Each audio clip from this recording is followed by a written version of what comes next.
Libreng sakay sa mga senior citizen asin PWD iyo opresir kan PNR ngunyan na weekend.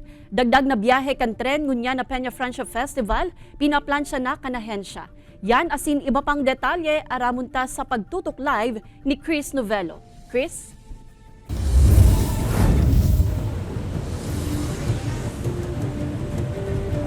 Kate, duwang aldaw na maaprobitsaran kan mga kababayan tang senior citizen asin mga PWD ang libreng sakay hatod kan PNR ngunyan na Peña Francia Festival.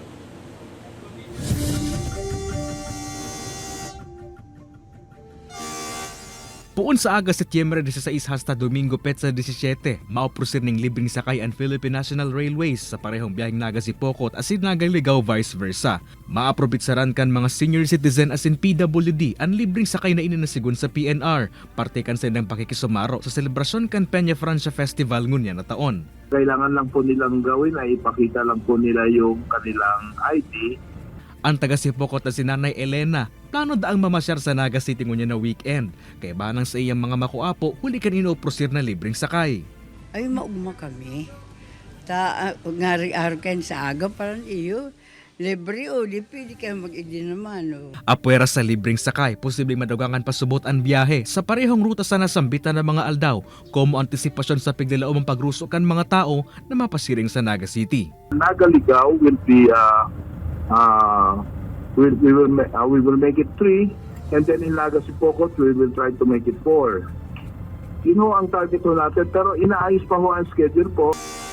Sa ngunyang kaya kada aldaw, duwang biyahe sana ang rutang Naga-Ligao, mantang dulong biyahe naman sa Naga-Sipocot.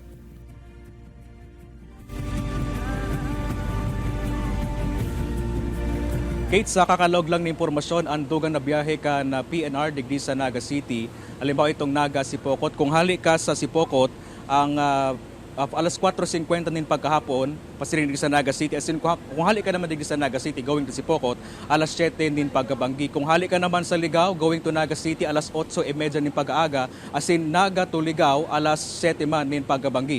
Kate, may dagdag man ng mga bagon, kung antisipasyon ngani na sa pagbiyahe, o pagdruso kan dawal ng mga pasahero ngunyan na Peña Francia Festival. Kate? Alright, Jos Mabalos, Chris.